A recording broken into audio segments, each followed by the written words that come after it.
Hey everybody, welcome back. Another guitar.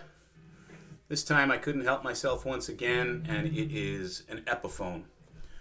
Les Paul Traditional Pro 4. The reason I have those boxes behind me is this is sort of a compromise. Some people like unboxings, other people hate them. So I figured I'd compromise and just show you how the guitar came from a boxing standpoint. And it was actually shipped very well from Musician's Friend. So it came in that outer box, right, behind me, as you can see. And it had nice, stuffing inside to keep the guitar from shifting. And it also came with the proper Epiphone box. So it was packaged nice. It was snug and tug inside the packaging. It didn't have any movement in it. So the guitar didn't have any damage from a shipping standpoint, which was nice. Now, the guitar itself, which is what we're talking about. So this is an Epiphone inspired by Gibson, I guess, model as much as it can be, with that headstock that's a little closer to the Gibson headstock. It is a limited edition, meaning that I believe these guitars are only offered, at least in certain colors, by Musician's Friend and Guitar Center. So these are made for Guitar Center and Musician's Friend by Gibson. If you go to Gibson, the website, and you look under Epiphone and you try to put in a Les Paul Traditional Pro for number 4, you will not find this guitar. It will say a worn classic. That is the best way to describe what this guitar is equivalent to from an Epiphone. It's the same exact specs as an Epiphone worn classic. Musician's Friend calls it the Les Paul Traditional Pro Classic 4. So very similar guitar. It's the identical guitar. Now, the guitar itself, it says worn, meaning that it is a matte. Whoop, let me just get rid of this.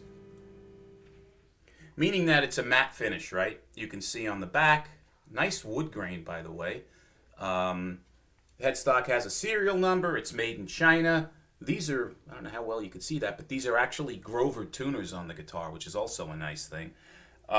Beautiful neck. It's a 60s Gibson neck, so it's thinner than the old baseball bat necks, which is what I like. Typical Les Paul stuff, but let's talk about the guitar. Maple top, so it's some sort of a maple cap or maple slab or maple thin layer over mahogany, because the rest of the guitar is mahogany. It's got an Indian laurel fretboard on it with, looks like plastic to look like, made to look like pearl inlays on it. And it's got the trapezoid inlays. What else? Went over the fact that it's an Indian laurel fretboard. The pickups, which are very important. There are two Alnico 5.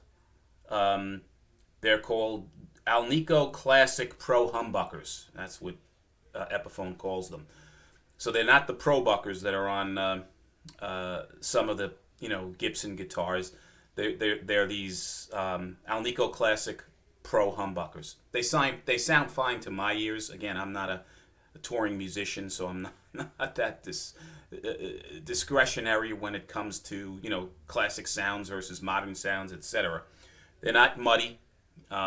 They sound fairly articulate to me. They're okay for what I would use this guitar for as a home hobbyist.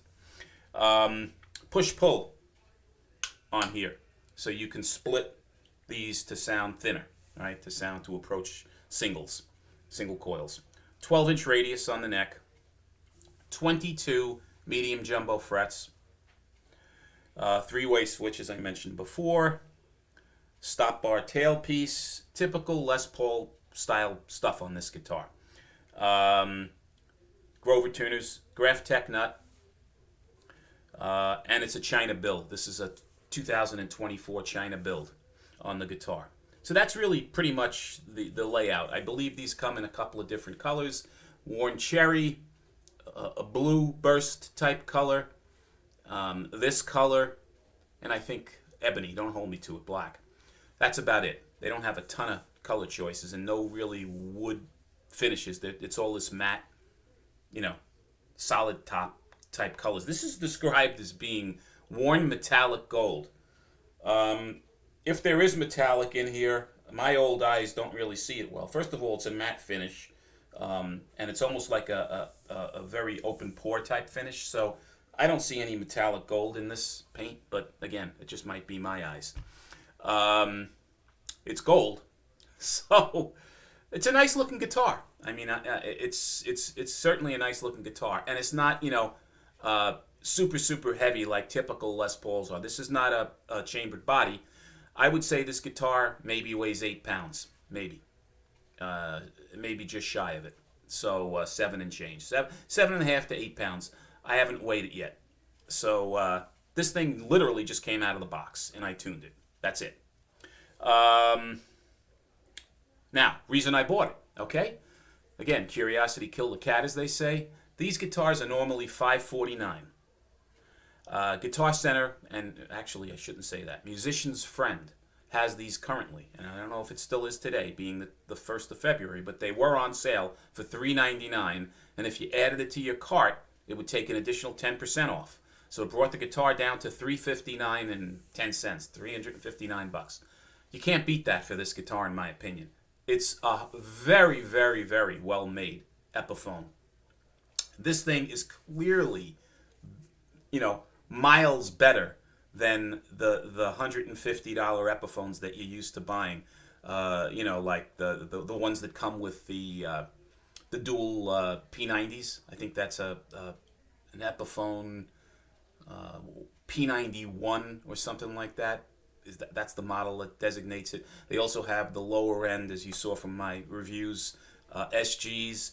That quality of those guitars are miles below this thing. This thing, for somebody that's not a professional and a connoisseur of Gibsons, I wouldn't know much of a difference between this and a low end, you know, a Tribute or a low end Les Paul that they have on the markets. It's made extremely well. Now, the only negative I have to this right now is that the fret ends aren't really that great. But I've felt those in Guitar Center on some of the Gibsons, and they're not the best either. So because of the climate, the fact that it's the winter, I don't know where this shipped from, but there are some sharp fret ends on here. But I can address that with no issues. Other than that, I really, on the surface, first impression, I'm very impressed by this guitar. Now, let's see what it sounds like.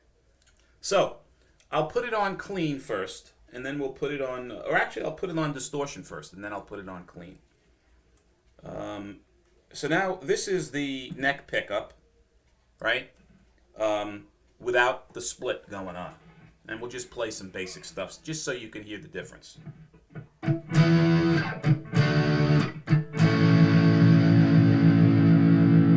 Split. Now, when there's distortion on, you're not really going to notice too much in the non-split versus split settings. When you don't have distortion on, you can hear the difference, the thickness versus the thinness.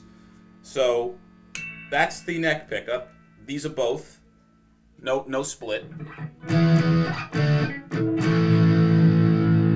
And now split.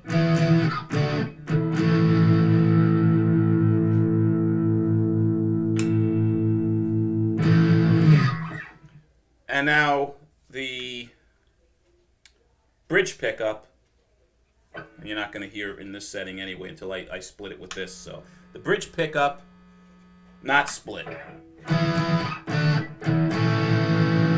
And split.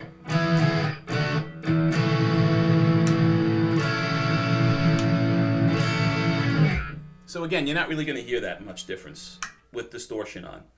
So let's just see what it sounds like non-split. Just playing some chords with distortion, just to give you an idea. This is the neck pickup. I'll go through all settings.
Just to give you an idea. Now let's hear what it sounds like clean.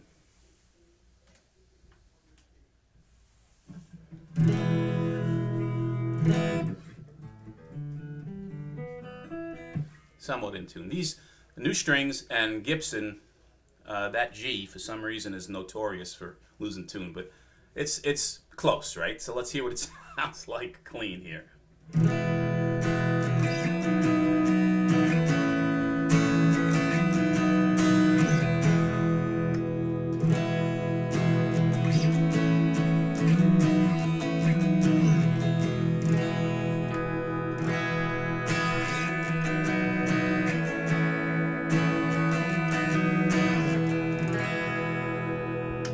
And now we'll play it split.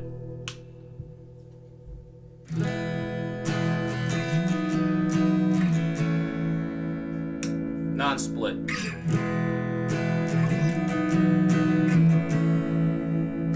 Split.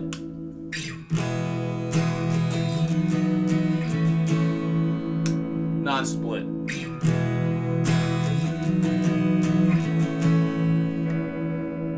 Split.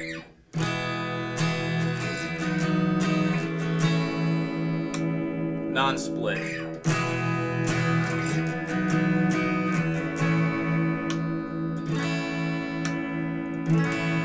So when it's non-split, it is obviously a humbucker, the full humbucker, and it's a much fuller sound. It's thin when it is split, but again, if you want to approach that lesser fullness or more single-sounding pickup, I guess you can get it. I'm not a big fan, to be honest with you, of split coil sound.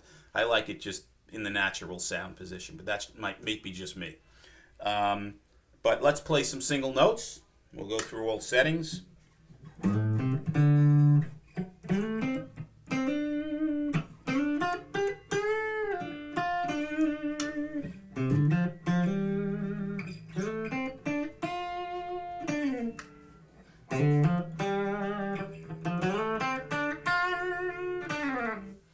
So it has a nice sound. I mean, I really don't mind these stock pickups. But again, the caveat is, and the disclaimer is, I'm not a touring musician or playing out in bands, so my ears might not be as discretionary as a musician's ears. So, but for me, these pickups are absolutely fine. The guitar plays great. It feels great. I think it looks great. That's my opinion. So yeah, I'm really happy I bought it, and the price is right. So guys, it might still be $359 if you go to Musician's Friend. I can't guarantee it now that it's the 1st of February. They might have changed their pricing, but at that price, I think it's a great guitar. If you have any questions, and it didn't come with anything. No guitar case, no throw-ins or anything like that. It came with a couple of Allen wrenches, for adjustments, and that was it. Any questions, put them in the comments. If you like these videos, give me a thumbs up and subscribe, please. And as always, until the next one, be well. See you soon. Take care.